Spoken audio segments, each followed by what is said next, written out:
Hello बच्चों, इस video में हम देखने वाले हैं केटीजी यानी कि काइनेटिक थ्योरी का जो हमारा फर्स्ट टॉपिक है वो है एजम्पशंस ऑफ आइडियल गैसेस।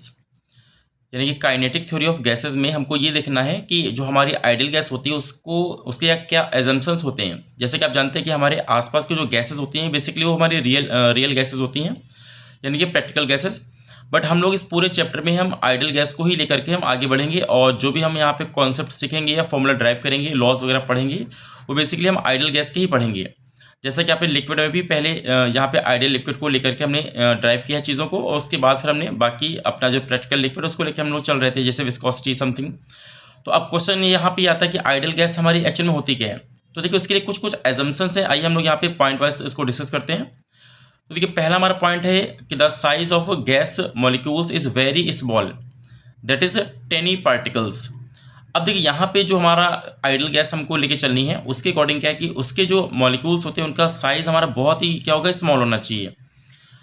ठीक है, इसलिए उसको यहाँ पे कहा गया कि टेनी पार्टिकल्स के फॉर्म में होना चाहिए। अब अगर उसका साइज देखिए बहुत ही स्मॉल होगा तो जब हम किसी कंटेनर में इसको फिल करके रखेंगे तो क्या होगा कि वो कंटेनर का जो भी वॉल्यूम होगा हर एक मॉलिक्यूल को घूमने के लिए पूरा का पूरा मिलेगा। तो हम कह सकते हैं कि जो भी कंटेनर का वॉल्यूम होगा वो कहीं ना कहीं गैस का भी हमारा वॉल्यूम के इक्वल माना जाएगा। तो इस हमारा फर्स्ट पॉइंट का यही सबसे इंपॉर्टेंस यहाँ पे कि हमारा गैस का जो वॉल्यूम होता है वो कंटेनर के वॉल्यूम के बराबर होता है। अब देखिए इसके बाद नेक्स्ट हमारा जो पॉइंट है वो क्या है।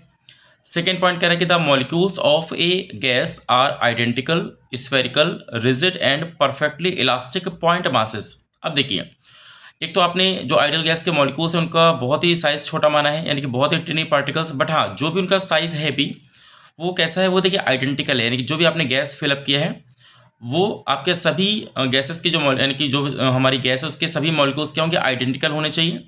और शेप वाइज कैसे होंगे, स्फेरिकल होंगे, और वो काफ़ी रिजिड होंगे, है ना, यानी कि उनको खींचने से बढ़ नहीं सकते, वो रिजिड होंगे, और कहीं ना कहीं परफेक्टली इलास्टिक पॉइंट मासेस के फॉर्म में हमारे होने चाहिए।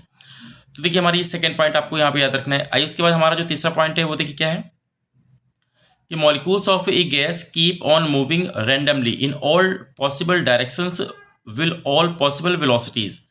अब देखिए यहाँ पे जो हमारे गैस के मॉलिक्यूल्स हैं तो इसमें आपको याद रखना है कि वो क्या करते हैं, वो रैंडम मोशन करते हैं, यानी कि हर डायरेक्शन में, कंटेनर के हर डायरेक्शन में और हर पॉसिबल स्पीड से वो लगातार घूमेंगे। अब अगर ये हर डायरेक्शन में और हर स्पीड से घूम सकते हैं तो अगर हम आइडियल बात करें बच्चों तो यहाँ पे क्या होगा, उसकी जो रेंज होगी वेलोसिटी की वो देखिए मिनिमम होगी जीरो, और देखिए मैक्सिमम क्या हो सकती है, वो इन्फिनिटी हो सकती है। तो ये उसकी देखिए रेंज होती है। लेकिन आपको ये भी पता है कि हमारा कोई भी अगर स्पीड की हम बात करें तो सबसे जो फास्ट स्पीड अभी तक मालूम है वो हमारी होती है स्पीड ऑफ लाइट, यानी कि जो हमारी लाइट की स्पीड होती है वो भी वैक्यूम में वो सबसे फास्ट होती है, वो होती है कितना, 3 × 10⁸। ठीक है, तो हमारी जो स्पीड होती है वो कितना होती है, 3 × 10⁸ हमारी होती है मीटर पर सेकेंड।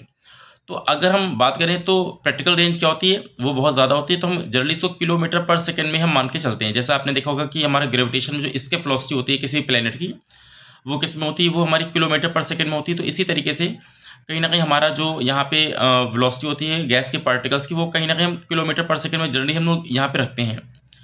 उसके बाद देखिए नेक्स्ट हमारा पॉइंट यहाँ पे है जिसमें हम सीखेंगे कि the gas molecules keep on colliding among themselves as well as with the walls of containing vessel, these collisions are perfectly elastic। अब देखिए यहाँ पे क्या है कि जब आपको पता है कि किसी कंटेनर में जो हमारे गैस के मॉलिक्यूल्स हैं तो कहीं ना कहीं वो रैंडमली अगर मूव कर रहे हैं तो एक दूसरे को कहीं ना कहीं आपस में हिट करेंगे, कोलिजन करेंगे। तो अगर वो कोलाइड कर रहे हैं तो आपस में भी कोलिजन हो सकता है, और जिस कंटेनर में वो हमारे फिल किए गए हैं उस कंटेनर के वॉल पे भी वो क्या करेंगे, कोलाइड करेंगे।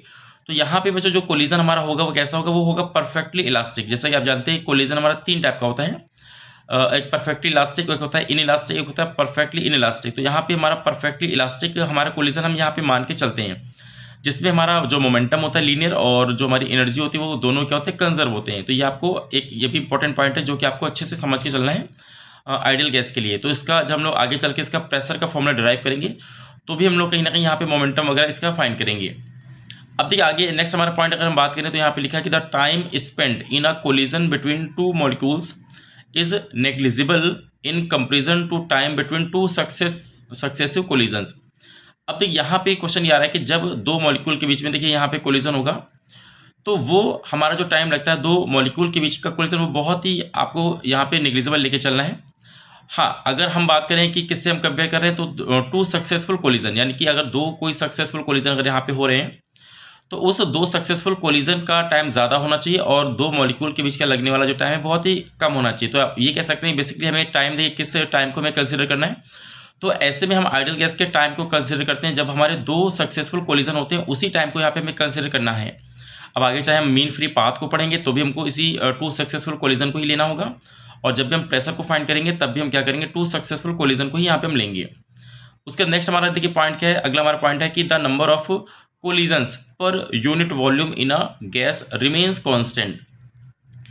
अब आपको पता है कि जो हम लोग टू सक्सेसफुल कोलिजन को यहाँ पे कंसिडर करने वाले हैं, तो ये बच्चों क्या है कि जो हमारी गैस होगी जितना उसका वॉल्यूम होगा, तो देखिए पर यूनिट वॉल्यूम में जो भी कोलिजन्स हो रहे हैं, नंबर ऑफ कोलिजन्स है ना, per unit volume in a gas remains constant. तो हमारे क्या होना चाहिए, वो हमेशा कांस्टेंट आपको यहाँ पे दिखाने की वो हमेशा कांस्टेंट होते हैं।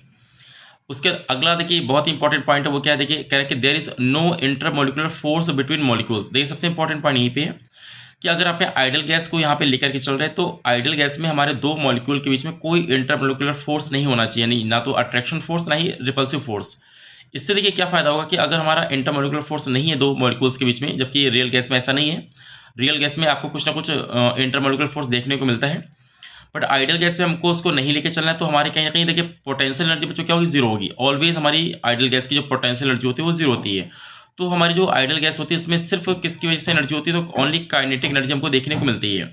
और उसके बाद देखिए नेक्स्ट हमारा पॉइंट क्या है कि gravitational attraction among the molecules is ineffective due to the extremely small masses and very high speed of molecules. अब आप जानते हैं कि दो मासेस के बीच में हमेशा एक फोर्स लगता है जिसको हम क्या बोलते हैं, ग्रेविटेशनल फोर्स। तो क्योंकि यहाँ पे हम लोग मॉलिक्यूल को बहुत ही छोटा मान के चल रहे हैं, बहुत ही टिनी पार्टिकल्स हैं, तो मास पक्का बहुत ही स्मॉल होगा। इसलिए यहाँ पे जो ग्रेविटेशनल हम अट्रैक्शन की बात करेंगे वो हमें कहीं ना कहीं क्या करना है, इनफेक्टिव यहाँ पे दिखाना है कि कोई भी बच्चा यहाँ पे इनफेक्टिव नहीं, यानी कि वो बिल्कुल उसका हम ग्रेविटेशनल फोर्स को नहीं लेंगे। और ऐसा क्यों पॉसिबल है, क्योंकि उसका मास क्या है, बहुत ही छोटा है, और कहीं ना कहीं उसकी स्पीड क्या है, बहुत ही ज़्यादा होती है हमारे मॉलिक्यूल्स की।